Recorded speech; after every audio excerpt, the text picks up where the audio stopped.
Greetings, and welcome to Skylanders Portalcasters, the podcast where we discuss anything and everything Skylanders. I'm your host, Inklander, and I'm joined today by my co-host, GFDitto. And in today's episode, we're going to be discussing the vehicles of Skylands. So Ditto, how are you doing today? I'm doing fantastic. I'm ready to talk about this. How are you? I'm doing pretty well. I am definitely ready to start talking about the trouble with capital T that rhymes with V, which stands for Vicarious Visions. Or I guess in this case, vehicles as well. Vehicles were definitely an interesting, foray into a different genre almost for Skylanders. It was definitely interesting to see how they tried to incorporate vehicle gameplay into the traditional on-foot stuff of Skylanders, and in some cases it does kind of work okay, but in other places it doesn't really work out very well. And in this episode we're just going to be kind of giving a whole deep dive on what we think of the vehicle concept and exactly how we feel like it integrates into the game as a whole. So Ditto, let's start off with you. What are your kind of overall impressions about the vehicles in Skylanders? Honestly, I can say when the vehicles first came out, I hated it. I remember going to the game stores, trying to collect the Skylanders, the Superchargers, the vehicles, trying to put together the entire collection for the game so that I could do everything that the game has to offer, and I wouldn't have to go back later and try and find older characters again. And I remember thinking to myself, why? Why did they essentially replace core Skylanders with vehicles? Like, these vehicles are the new Skylanders, and I don't like it. Yeah. Flash forward to 2021, and I still feel like the vehicles were overpriced. I mean, the vehicles were priced the same as a Sensei character, and I still remember not enjoying trying to collect them, but now I really particularly enjoy the vehicles and their designs, and like looking at them is nice. The fact that they are functional vehicles that, like, if your kids were to play with them as toys, the fact that they function as toys is really, really cool. And I happen to actually rather enjoy the concepts behind what they did with the vehicles in game. Okay, yeah. So, for me, I would definitely agree that when the game first came out... Well, when the game first came out, I was actually pretty excited about it. Like, I really thought that this was going to be a really good idea. Because back when Trap Team was going on, there were a lot of rumors going around that the gimmick was going to be vehicles. That was kind of the big rumor going around before the initial reveal of the game. There was also rumors going around about swappable weapons, which was a little bit more accurate. But, so I was really excited about what that would kind of look like. But for me, I was really only ever picturing vehicles as something that would be separate from the main story. I never thought that they would actually try to incorporate vehicles into the gameplay itself. I always thought that they would incorporate vehicles into their own racing game as a separate spin-off thing that they could do while the main franchise was going on, which they did do, but it still was incorporated into a main game, and I feel like that definitely kind of took away from it for me, which I wasn't expecting at first, because everything that I thought they'd shown off at E3 and at their events and everything I thought looked really good. But then once you actually sit down and play it yourself, it kind of starts to feel a little clunky. It starts to feel like not always those gears are going together. And like you, I also felt like this was a bit of an odd game because this was the first time we never had cores. The base designs were different for the first time, and while the engine blocks, they still had the elemental stuff, like the air characters still had the clouds, and the fire characters still had the fire. The base designs were different, and we didn't have cores, and it was just kind of an odd thing because it kind of felt like these vehicles were trying to replace something that I didn't really want to have replaced. Meanwhile, we had these gimmick landers whose gimmick was pretty useless, really. The fact that they could upgrade and modify the vehicles, that's something that they could have given to any other Skylander, so that was also a big issue for me. So it definitely felt like the vehicles were kind of taking away from something, but that being said, I do really agree with your points on vehicle design, because I think the design of them is really cool, and I think the fact that they're actually articulated toys, that they're actually able to move, is really, really cool, because I have like Hot Streak sitting in front of me right now. Like, that's not on a base. Like, that's not static. That's actually something that I could like roll around on my desk if I was bored and I needed something to, occupy my time with as like a fidget spinner kind of thing. I could just play with the wheels of Hot Streak, really, if I wanted to. And I really appreciate that because it also kind of fits with the lore of the game as well, because the Portal network has effectively been closed off by Chaos, and we're now having to use rifts. We're having to like punch through to Skylands, and these vehicles have rift engines.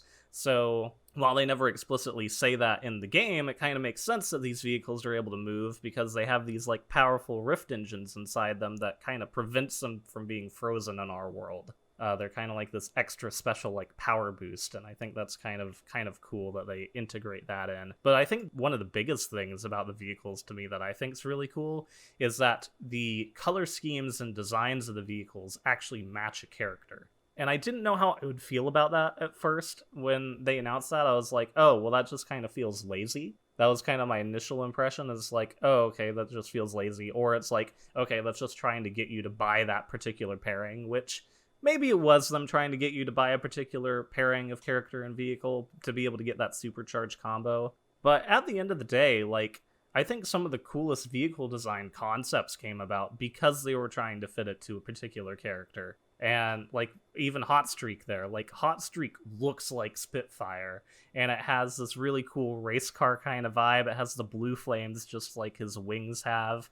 You have vehicles like the Splatter Splasher that look like Splat, and in-game they play kind of like Splat, where they're able to shoot out paint golems and shoot out paint bombs and things like that from the vehicle. They actually really did a good job integrating that, and overall, I think that might be one of my favorite parts of the vehicles, is that they gave these vehicles personality. So even though we didn't get Skylanders, these vehicles still feel like more than just vehicles. They feel almost like their own character. Yeah, so I do actually kind of appreciate that. And while they don't like have voice acting or something, which, oh no, what would have happened if they'd had all these vehicles talk? That Oh god. Yeah, that wouldn't have been good, but but they still kind of feel like their own individual character. Like, there are the favorite vehicles that you want to play as in the game, just like you have your favorite Skylanders. So they did do a good job of like amping up the personality there. Absolutely they did. And, well, we've discussed before the idea of what could have been if they had not based the vehicles around characters and all the cool concepts that could have come out of it because of that. I do feel like basing them off characters did lead to some very inspired designs. Yeah, I agree. And that's something that they've talked about in interviews before that they struggled with. Because originally, which was kind of interesting, because the rumors were that Toys for Bob was going to be working on the vehicle-based game. Originally, Toys for Bob was pitched the vehicle idea, and they turned it down. And then Vicarious Visions was like, no, we'll do it. We'll do the vehicle idea. And I'm willing to bet they tossed around the idea of making them talk, too. Giving them their own catchphrases and whatnot. I bet they probably did, which, good thing Then they didn't. realized it was a bad plan. Yeah, good thing they didn't. But yeah, so Vicarious Visions has like said in interviews that one of the things they really struggled with was trying to get that like niche of what is a vehicle in Skylands? What does this look like? And they said that they really struggled with designing the vehicles until the supercharging concept came around, where you had a vehicle paired with a character. And once they had that idea, then they were able to start making some really fun and inspired designs. And like hearing that in the interview, it's like, yeah, that makes sense, because you can see that they had a lot of fun designing some of these vehicles. Like Buzzwing looks so cool. And the fact that the wings are able to pop out and flap in one movement is just such a great idea, because it's good for storing it on your shelving or wherever you're trying to store Buzzwing, whether it's in, a box or something. It's great for storing it, but then also it's so satisfying to have those wings pop out and flap too. And it's some really cool vehicle design that they came up with. And yet again, Buzzwing also fits the color scheme and design of Thrillipede really well. It's really cool what they did. Yeah. The downside to the way that they designed the vehicles, though, is that I would think it would have been more ideal to have one of each vehicle type per element, whereas the way they did it, every vehicle of the same element is the same vehicle type. So, for example, all the life vehicles are air vehicles. All the magic vehicles are sea vehicles. Fire vehicles are all land vehicles, and I feel like it would have been potentially better if maybe they had done a third set for each element and then diversified it so that you had, say, for example, magic vehicles. You could have had the Splatter Splasher as a sea vehicle, the Soda Skimmer as maybe a hovercraft sky vehicle, and then a land vehicle as well, with a third new Skylander. Yeah, that would have been nice. Granted, that would have upped up the figure count a little bit, but I would That's agree true. with that. I think the other option they could have gone with there to make things a little bit more balanced, because another thing is I really don't like how there's like 9 land vehicles, 5 sea vehicles, and 6 sky vehicles. And the only reason the Sky Vehicles has more than the Sea Vehicles is because of the guest Yeah. characters. Because Bowser and Donkey Kong were land and air. Yeah, so I think the way that they honestly could have evened that out and also given more to each element, like at least different vehicle types, is still stick with the 2 vehicles per element, but add in a 4th vehicle class. Like something like space or something. So then you could have like land, sea, sky, and space, or whatever. They could have come up with something like subterranean where it digs underground. Who knows? They could have come up with something. But then that way they could have had it split up between 5, 5, 5, 5, and then split that evenly between the elements in some way. So like one element would get like a land vehicle and a space vehicle, but another one could get like a sky vehicle and a land vehicle. Like they could kind of rotate it out and, you know, get it up to be able to hit that 20, but by having 4 different vehicle classes. And I think that would have worked out well too. So then that way they aren't upping the figure count, but they're still balancing everything a little bit better than what they did. Yeah, that could have worked out really, really well. And at the same time kept the figure count about the same, so you wouldn't have to spend more for the entire collection, collect more figures, like my suggestion might have done. Yeah, and like the other problem with the vehicles is like this was something that a lot of people weren't really that interested in anyway. And so I think they also had a lot of supply and demand issue as well. They had that with Trap Team, but I think it was pretty pronounced with the vehicles and superchargers because there were some vehicles that I would just see stacks of them lying around in Toys R Us because no one was wanting to buy them because everyone had either bought them or they didn't care.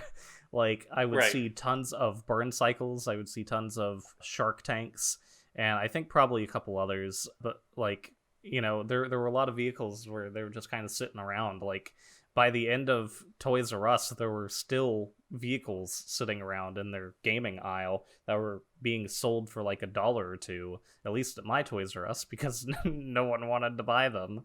So it's just kind of interesting that that happened. So, you know, that I think was another issue, is that the vehicle idea didn't really click with people as some of the previous ideas had, like the swap force. That I think clicked with people, pun intended, because it, you know, it clicks together. I think that clicked pretty well with people, but vehicles maybe not as much. And you know, I think a lot of people would have been way more interested in it if it had just been in its own side game, instead of them trying to integrate it into the gameplay itself of the actual on-foot stuff. Because while I think it works in some levels, like in the last episode when we were talking about Captain Cluck's Chicken HQ, that worked out pretty well. Like I think all the like vehicle gameplay works seamlessly there, but it doesn't really work seamlessly in other levels in a really decent way. Like, I don't really like how it works in Monstrous Isles, for example. So it was hit and miss, I think, for a lot of the game, and it's one of the reasons why it's my least favorite game, because while I really like the racing mode, I do streams of that all the time, I don't like how it's integrated into the actual narrative, and I think that's one of the biggest reasons why this kind of just annoys people a lot. That's fair. And I feel like, well, I do enjoy a lot of the vehicle sections in the game. I do feel like they could have put a lot more time and effort into making it far better than what it is, because there is a lot of room for improvement on it. There really is. And I just feel like they could have done more, and it just feels lackluster at times. I don't find too many of the sections to be unenjoyable myself, but definitely they could have done a lot more and a lot better. They kind of showed that with Swap Force, with how much content there was, and then they kind of cut back on this one. I feel like because they insisted on making the vehicles such a massive part of this game, they should have put more into the vehicle sections themselves Yeah. and making those feel more like they belonged, and they could have made them feel more like this fantastical thing, and sometimes they just kind of fall flat. Yeah, I would agree with that because they oftentimes feel very stripped down compared to the on foot. Like the land vehicle sections really just kind of feel like you're driving in a straight line for like 80% of them. It's very rare to get to a point where you have something like in the Cloud Kingdom where you have a puzzle where you have to go find the bells and ring the bells to be able to open the gate with your land vehicle. Very rare to see something like that. Usually it's just drive in a straight line and avoid obstacles. And that's a little boring. Same thing with the sea vehicle sections. A lot of the time it's also kind of just driving in a straight path with that too. I think the best times when I enjoyed the vehicle sections the most is typically when they try to incorporate that Skylanders feel of like, all right, you have a battle arena here with like a gate, but then you also have like a puzzle thing that you have to solve with your vehicle. And then I also kind of like how like in some of the levels, like in Captain Cluck's Chicken HQ again, like the sea vehicle section, you have a part where you're driving around with your sea vehicle exploring, and then you actually get out at a dock, and then you're like going around doing some land stuff on a dock, and then you hop back in your sea vehicle to continue on. And that's kind of an interesting mechanic there. They also do that in Gadfly Glades. And I feel like if they'd had more of that, where it's like, all right, you're doing a little bit more exploring with your vehicle, you're doing some more puzzle solving with your vehicle, or maybe you're mixing and matching your vehicle sections with your on foot a little bit more to be able to like be like, all right, you're in a sea vehicle section, but you're going to have to try to activate this, so you have to get out of your vehicle, go activate that, then hop back in your vehicle for the next part now that you have activated that. If they'd done a little bit more of that kind of stuff, I would have enjoyed the vehicle sections a whole lot more. And instead they feel pretty stripped down. And another big problem with the vehicles in general is that only the land vehicle was required to play through the entire story. Yes, I do agree with that. We've discussed this on numerous occasions, and we pretty much agree that it should have been all or nothing in the way of requirements. Yeah, right. I think it should have been you are required to have a land, sea, and sky vehicle to play this game, or they should have all been optional. Because they've done that before. Like, if you wanted to play through any of the Trapmaster gates, they were optional. They obviously encourage you to go do the Trapmaster gates and buy stuff for it, but you never had to. Same thing with the swap zones. You never had to go out and buy the swap for Skylanders of the 8 different movement types. But if you wanted to experience all that stuff, you could. But the thing is like, you weren't required to have like a climbing Swap Force Skylander to be able to play through the game. You weren't required to have that. It was always optional content. It was always side content. Meanwhile, here you have to have a land vehicle. And even on into Imaginators, it's never required that you use a creation crystal. That's right. So the fact that they required a land vehicle was actually kind of bizarre. It was really weird. It didn't fit the pattern. No, it didn't. And I think the best idea of what I would have preferred from these games is, and they only do it a couple times in the levels. Like, I can think of it happening in Gadfly Glades and Monstrous Isles. There's probably a couple times I'm forgetting about, but the time when they would give you the split vehicle paths, where it's like, all right, you're going to be going to the next section of this level. You have the choice to progress with a land vehicle or with a sea vehicle. Pick one. That's cool. I like that. And I would have preferred them to kind of do that, where it's like, all right, you can progress through this next part of the level on foot, or you can do it with a land vehicle, or you can do it with a sky vehicle or something like that. It would have been cool to give you this like alternate route to be able to play through. And while that would have maybe been a little bit more effort, it still would have technically been the side content we would have been used to all along.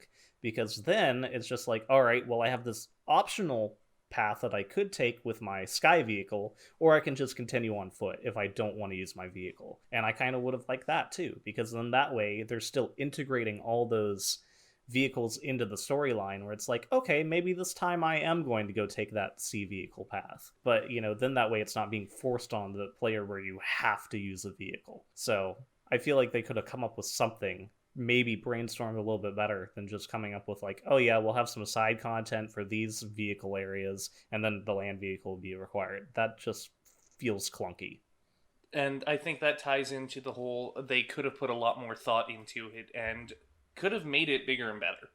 They could have, because the plot of Superchargers is there. Like, that's great. That's fantastic.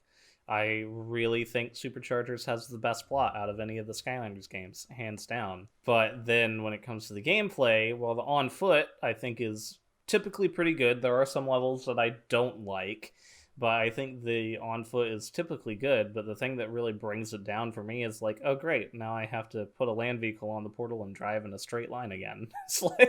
It's like great. Now it's like ruining it. It almost like breaks the immersion for me sometimes with these levels where it's like, oh, they're forcing a land vehicle section into this. Great. And it just kind of feels a little out of place and a little odd, especially because, as you said earlier, it breaks that pattern of having this content as optional. So this idea of like, okay, I'm just going through, I'm doing my, push block puzzles and I'm doing my battle gates and it's vehicle section. And then it tends to be something really stripped down and boring. It's not great. So that's why I don't like it. But Superchargers did have a lot going for it, but the vehicle sections really needed to have been brainstormed better. I will say it was a little bit of a bonus, though, that because they required the land vehicle, they actually provided one in previous portals. That's true, because you can get instant hot streak by using like a previous portal or by doing the digital version. Yes. So that is cool. That was something that works well along with the idea of, this is required. That is true. So they do just give you that, and that is cool. But I don't know, it would have been nicer instead of getting like Super Shot Stealth Elf to have gotten like a sea vehicle or a sky vehicle in that starter pack along with the land vehicle. Because as much as I really like having 12 different versions of Stealth Elf, they could have done something. They could have sold her separately. Like, I feel like there's fans of Stealth Elf that would have bought her again. I would have bought her again. But that's mostly just because I'm a collector. But I still feel like there would be, those hardcore fans of Stealth Elf that don't collect every figure that would want to just have all the Stealth Elves. Yeah, so they could have sold her separately. Heck, if they really were worried about selling Stealth Elf because they reposed her so many times, they could have put her into the Sky Racing Action Pack instead of Astroblast. They could have done that like they did with Gilgrunt, because that's probably why they put Gilgrunt in the Sea Racing Action Pack. Gotta be honest now that I think about that, because they were probably like, how many times can we actually sell Gilgrunt to people? But speaking of the Racing Action Packs, it's time for us to race on over to the next section of the podcast. It's time for Legendary Treasure Hunt.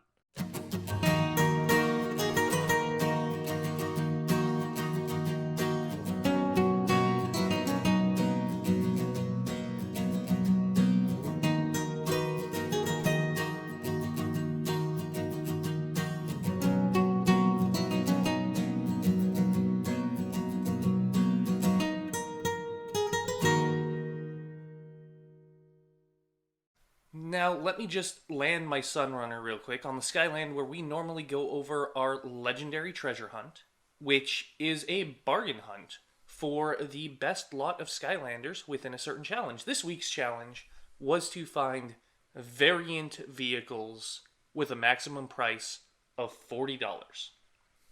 And this week's lots are going to be judged based on the parameters of 1 point per variant vehicle and 1/2 point for every $5 under that $40 max we are, minus 1/2 point for every Shroom Boom in the lot, and I do have one bonus point that I can give out for, well, whatever I feel like, be it something, a special spark about the lot, or just because I feel a lot of effort went into it.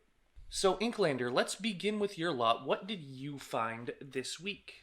Right, so I found my lot on eBay. It is a lot of 5 different vehicles, 2 of which are variant vehicles. It has a Dark Hot Streak and a Power Blue Splatter Splasher. It also has a Sea Shadow, a Crypt Crusher, and a Sky Slicer at a price of $25. That's a really cool lot, actually. In all the searching I did for this challenge, I did not see a single Power Blue vehicle anywhere, so it's really cool to see that you found the Power Blue Splatter Splasher. Splatter Splasher is also my favorite sea vehicle, so, that's Same. really, really cool. Splatter Splasher, so much fun. Now, the fact that you found these 5 vehicles for a total of $25, that's $5 a vehicle. That is 1/3 of what they were going for when they were brand new. That's a pretty solid deal as well. So 5 vehicles for $25, 2 of them are variants. This is a really, really good lot, and I could definitely recommend this to anybody who's looking to pick up vehicles because you also have all 3 vehicle types there. So anybody looking to break into superchargers, this would be a great lot for. Now, as for scoring, this lot gets 2 points for the 2 variant vehicles, the Dark Hot Streak and the Power Blue Splatter Splasher. I do wish I could give an extra point for the Power Blue Splatter Splasher. Oh wait, I can, because I feel like it. So you're going to get the extra special point for the Power Blue. Oh, well, thank you, Ditto. So that's 3 points, plus you are $15 below the spending limit, which gives you another 1.5, raising your total to 4.5 points for this lot. Okay, not bad. That's a really good score for this week. Yeah, definitely. Yeah, especially considering the slot only has 2 variant vehicles, I'll take it. As for my lot, I found my lot on Mercari this week, and my lot, for once, is actually straightforward and to the point. My lot has 4 variant vehicles, and that's all there is. It has the Nitro Stealth Stinger, the Legendary Sunrunner, Dark Hot Streak, and Dark Sea Shadow. And this lot runs at the price of $17. Yeah, that's a really good lot. I'm not a big fan of the Nitro variant design personally. I think it looks a little weird, but especially on the characters, like when they introduced it, I think in Swap Force, I didn't really like it, but on the vehicles, I think it looks pretty good. I think it looks really cool having these kind of racing stripes on it. But then, you also have some really awesome variants in there as well, like the Legendary Sunrunner just looks so awesome. I mean, I think both Sunrunners look really cool, but that one's really neat. And then, of course, you have a Dark Hot Streak, and you also have a Dark Sea Shadow. So really, pretty good variety of variants in this lot. Definitely. And just as with your lot, this has land, sea, and sky. So this is a great lot, once again, for anybody who's just wanting to break into superchargers and play through it.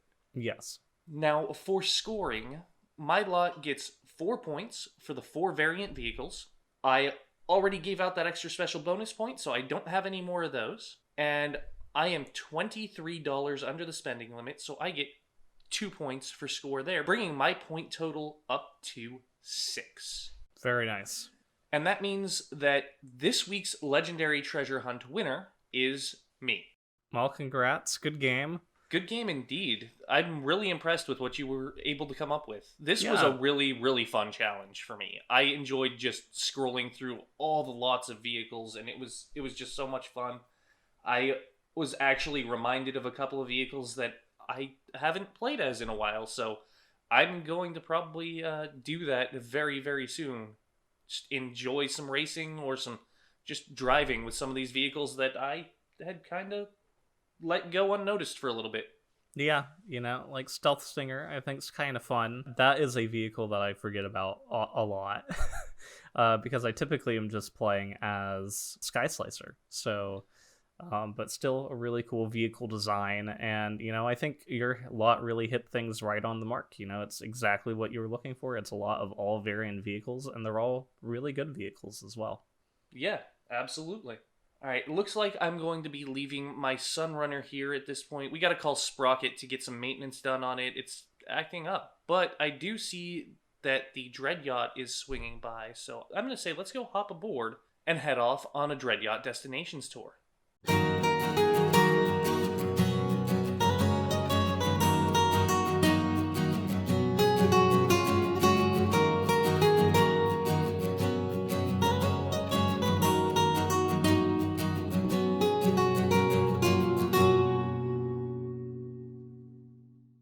Well, we boarded the Dread Yacht to be able to take a tour, but actually it seems like Flynn and a couple of the others are off to be able to go off on some sort of mission. Apparently, Glumshanks has been kidnapped by Pendergast, and we need to go rescue him by participating in the Ridepocalypse Demo Derby, which is where we're headed to for this week's Dread Yacht Destinations.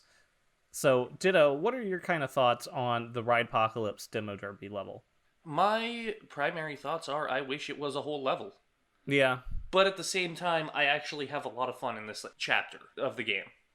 Yeah, it's not bad. Like, as you said, like, it doesn't feel like it's a whole level. It very much feels kind of like the Bandit Train, which is, like, entirely on foot. And then we also have Battle Brawl Island, which is basically just an arena, but with a little bit of extra stuff thrown in there. And this one is basically just the Battle Brawl Island of land vehicles. And so it's not bad by any means, you know. It does kind of get awkward of having to, like, jump in and out of the arena a little bit. Like the intro to Battle Brawl Island, that takes a little while to start back up. It takes a while to actually get you into the arena. There's like story stuff you have to play through. Same thing here. So that feels a little clunky, but the actual like battle arena stuff with your land vehicle, not bad. Actually, it's quite a lot of fun. It's a good way to level up your land vehicles too. Absolutely. The quickest way, in fact, I believe. Yeah, I mean, I think there might be some straightaways that have, like, gearbit challenges that are pretty quick to be able to level up land vehicles. Like, I might do that occasionally in, like, Cloud Kingdom. I think there's, like, one route you can take with your land vehicle that gets you some extra gearbits or something like that. But, you know, yeah, I think this might actually be one of the quickest ways to just keep getting gearbits really fast, because, you know, you can keep just drifting into gearbits, being able to get that bonus for drifting into them. And, you know, the fights here are actually pretty fun. Like, I really like the Rekosaurus fight. That actually kind of adds a little bit of variety to that boss fight, where you're having to take those boosts and be able to, like, charge into him and break that shield to be able to attack him. That feels pretty cool and pretty unique, because I feel like with a lot of the actual, like, boss fights for the land vehicles, it kind of just feels like wait for whatever attack they do and then attack them, or just attack them over and over again, like keep using your primary vehicle attack. So actually having something where it's like, it feels like there's a pattern, where it feels like there's kind of phases to it in a way, I actually kind of really like that about the Rekosaurus fight, where even though it's kind of a mini boss as a part of this bigger battle arena level, it's actually a lot of fun. I kind of like it. I really enjoyed the Rekosaurus fight too. It brought a lot of fun to the table for this arena. I also really enjoyed the battle with Turbo Teeth. I feel like the fact that they had essentially a sky vehicle there was really, really cool. But at the same time, I feel kind of ripped off that we couldn't use a sky vehicle to battle Turbo Teeth. Yeah, like, it's kind of disappointing that, like, they didn't give you an opportunity to have, like, a very similar level to this, but with a sea vehicle or with a sky vehicle. Yes. That feels kind of disappointing, because even though they did go with the route to make it optional, like, it still would have been kind of cool to have this level in particular be something where it's like, if you enter it with a sea vehicle, it's now a sea vehicle arena.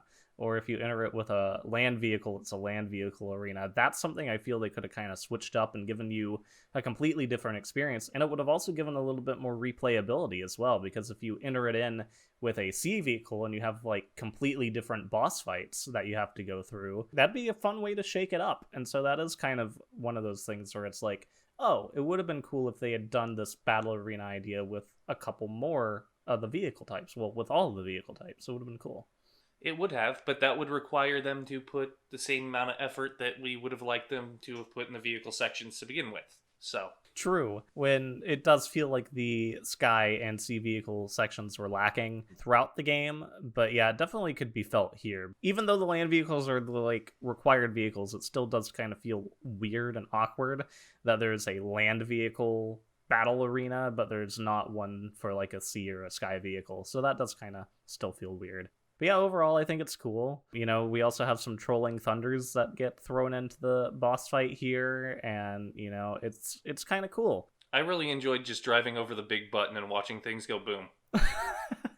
Yeah, like, honestly, it's actually pretty fun. You know, this is a fun way to use your land vehicle, and it's a pretty good way to get gear bits. It's frankly just kind of fun. And also the feeling of the level and the vibe of the level, of it kind of having this almost feel like it's a monster truck rally, I really enjoy. It just really kind of plays up that vehicle gameplay experience that I think is missing from a lot of the other land vehicle sections and other levels, where, as I said previously, it just kind of feels like you're driving in a straight line for a lot of those.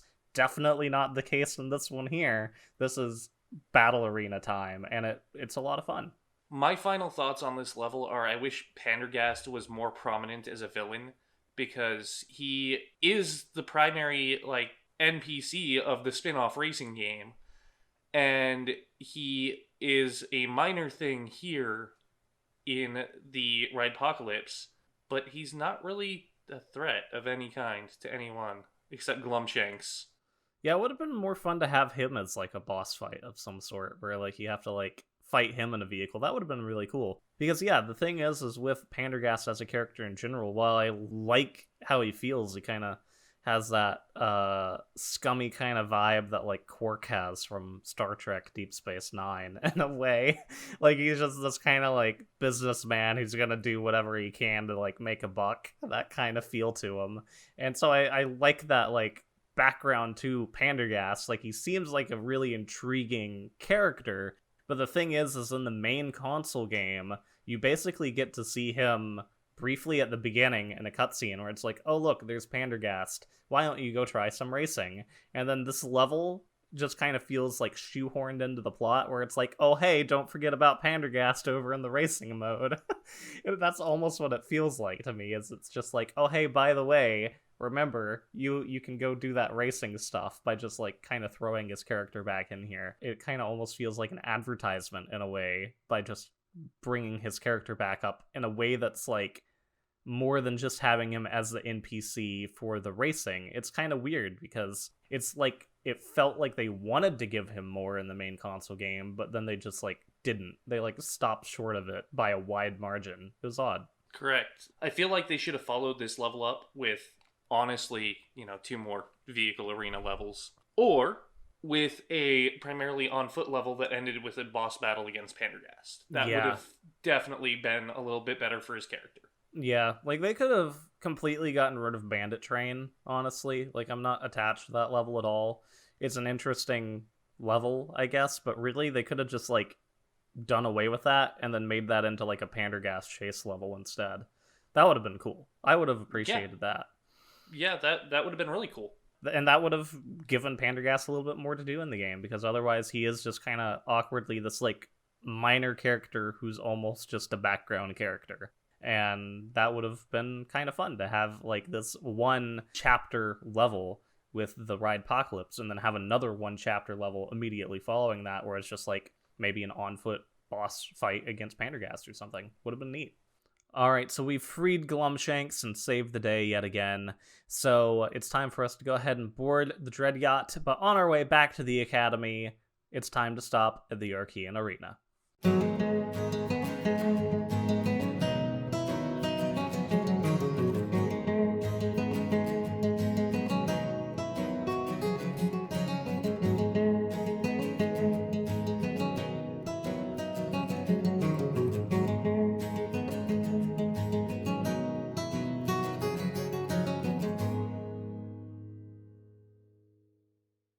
We step now into the Archean Arena, where we pit Skylander against Skylander in a bout of theoretical combat because PvP no longer exists in the games and we miss it desperately. In this week's challenge, it will be a bout between myself and Inklander. As is the norm, let us begin. Inklander, who is the champion that will fight for you this week? The character that I have chosen to bring to the Archean Arena this week is Steel-Plated Hoodsicle. Steel-Plated Hoodsicle is a pretty ugly figure. It's just kind of this weird, like, puke green kind of color. But hey, at least it's a variant of Hoodsicle, which is a pretty cool figure. So, Steel-Plated Hoodsicle is a dark melee character with a health of 990, a critical hit of 89, armor of 68, speed of 60, and luck of 29. His primary attack is Dark Scythe combo, which is swinging his scythe for 66 points of damage. His secondary attack is Dark Dislocation. That sounds painful. Which allows him to dash into the dark side. That's right, he jumps right into Star Wars. So that leaves behind a Dark Remnant, which enhances his speed, and that deals 76 damage, but does 121 damage when charged. Meanwhile, his tertiary attack is Gravity Well, which creates a gravity well that slows down enemies, and they explode after a couple seconds, and that deals 68 damage. So his top path is 6 sickles and darker dislocations. That's not a very creative path name, is it? I guess they were running out of ideas at that point. Which has increased remnants, absorbing them increases speed, damage, and deflects projectiles, and it also emits a shockwave. So, tons of stuff happening with that top path. Meanwhile, his bottom path is, that's a swell gravity well. That sounds like the name of like a Scooby-Doo episode or something. Which has attack 3 increased damage and duration. Attacking a gravity well with your attack 1 will cause the gravity well to basically shower war scythes. Apparently it's very exfoliating. Meanwhile, using attack 2 has the gravity well detonate to a even larger explosion. So he's pretty fun. He has a lot of really cool moves. Honestly, like I feel like they kind of took his initial move set from Trap Team and just kind of gave him a little bit more to do.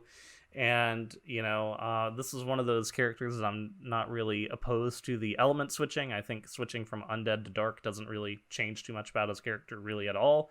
And they also made him a sentinel, so his battle class doesn't seem off. So overall, he's a pretty fun character, and, you know, while he's not as glitchy as he is in Trap Team to be able to, like, glitch through some parts of the levels, you know, he's still a really fun character to play as.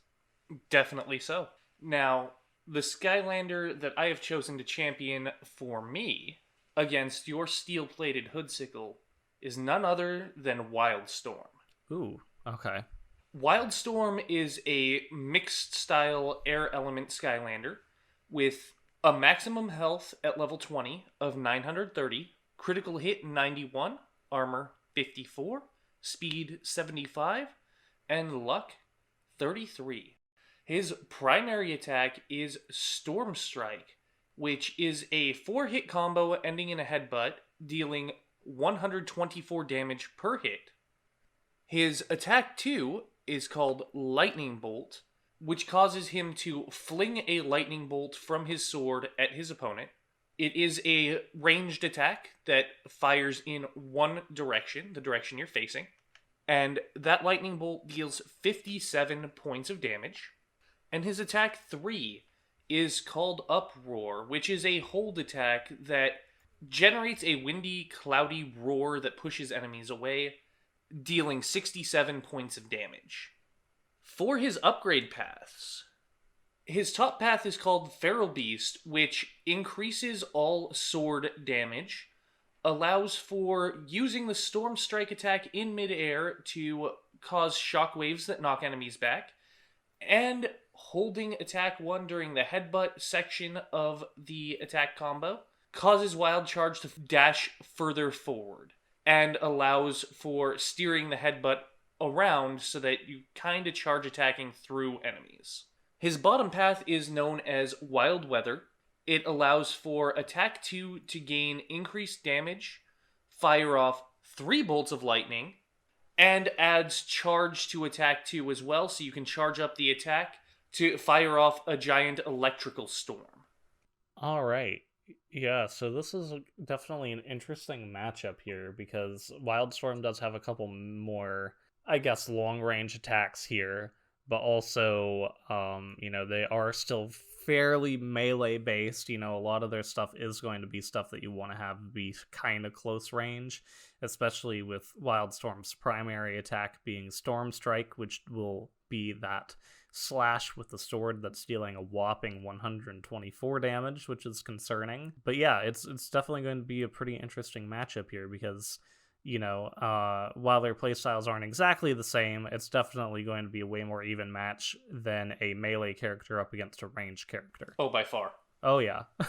And it's interesting because there's also pretty decently even stats here. Wildstorm and Steel-Plated Hoodsickle's health are about the same, and while Wildstorm does in some cases, other than like armor, have up on Steel-Plated Hoodsickle, at the same time, Steel-Plated Hoodsickle does have a higher attack damage for attack 2 and barely by attack 3.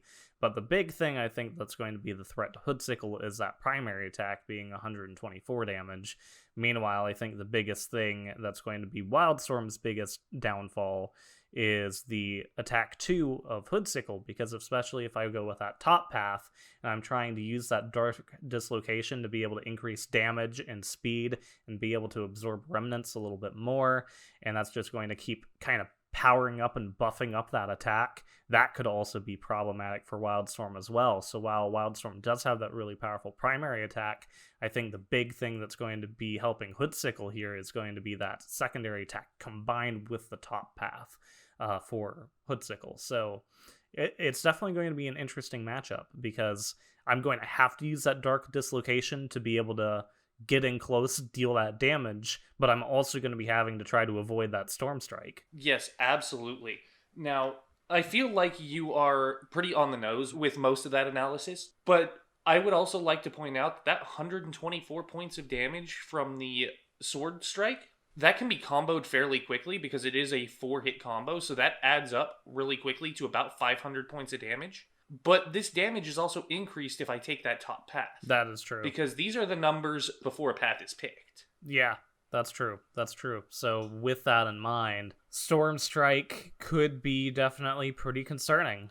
I feel like if I successfully get off 2 combos on Hoodsickle with that top path, it's over. It's done. Yeah, I would agree. Now, the other thing that could potentially help me with Hoodsickle is my attack 3, which, while that deals about the same amount of damage as your attack 3, my attack 3 is going to be able to create those gravity wells that kind of slow you down, which might kind of slow down your ability to be able to do those combos. So if I can get you trapped in a gravity well and then be able to use my attack 2, especially on the top path, to be able to deal a little bit more damage, then that might actually make things a little bit easier in Hoodsickle's favor, because then that way I'm going to be dealing a little bit closer to 100. Well, actually, if combined with attack 3, I'm going to be dealing pretty much about the same amount as Storm Strike, honestly. So if I can manage to trap you in a gravity well and at least hit you like maybe twice or 3 times with my dark dislocation before that gravity well ends, then that is starting to look a little bit better, because then, then after that I can kind of run away, try to set that up again as I'm trying to avoid Storm Strike, which is going to be dealing a pretty decent amount of damage, especially if you choose the path that's going to be increasing it. So it's going to be an interesting kind of fight, because it is really a situation of, like, with Steel-Plated Hoodsickle, it's definitely going to have to be a little bit more strategy-based, where I'm going to have to be trying to combine my attack 2 and attack 3 together to be able to kind of trap you and be able to prevent you from getting those combos off. And if I'm able to do that, then there's actually a pretty good chance I might be able to get your health down enough to where I could be able to pull out a couple matches. That's very true. But the thing is if I'm not able to trap you in those gravity wells and I end up missing, if you end up being able to avoid the gravity well, which is definitely entirely possible in an arena setting, then the problem is, like, if I try to go in for that attack 2 and you manage to get a combo off, then there goes half my health. Yes. And that's not even accounting for the fact that I can be fleeing lightning bolts at you the entire time. That's also true. While I'm trying to get close. That's also true.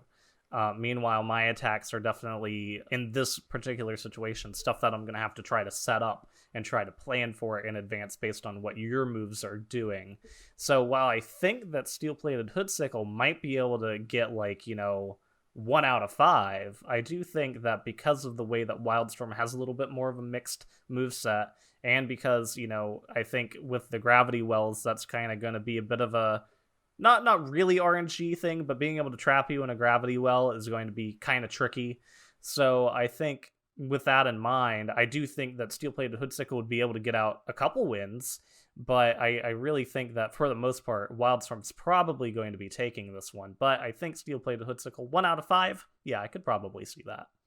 I would actually venture to say he could do a little bit better than that, because depending on how you play Steel-Plated Hoodsickle, Steel-Plated Hoodsickle can be a really, really big threat, even to Wildstorm. The only thing that really sets Wildstorm apart and makes him seem like such a dominant winner in this is the fact that for some reason, the developers decided he was going to do 124 damage base with that sword attack. Yeah. And I feel like Steel-Plated Hoodsickle is a really massive threat still, especially if you use any modicum of strategy in order to try to overcome him. Honestly, I would give this to Hoodsickle 3 times out of 10. So for this week's Archean Arena, the winner, by a bit of a landslide, is going to be Wildstorm. That brings us to the end of today's episode. You'll find our website and our individual channels listed in the description. Follow our Twitter at SLPortalcasters for regular updates about the podcast, and join our Discord server for Skylanders discussions. Thanks for listening, and in the next episode, we'll be discussing traps. See you then. Bye.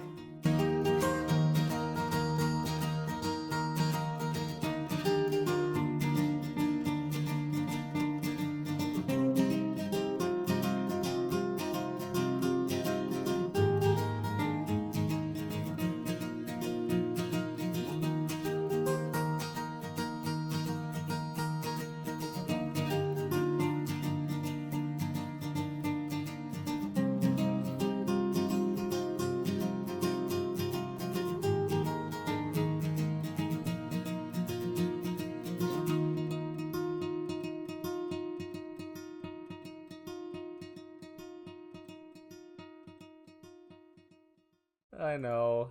We got Golden Queen. Apparently they were able to reform Golden Queen, but they couldn't reform Glumshanks. Honestly, I know people would crucify me for this opinion, but I would have gladly had Glumshanks as the life bazooker over Chompy Mage any day.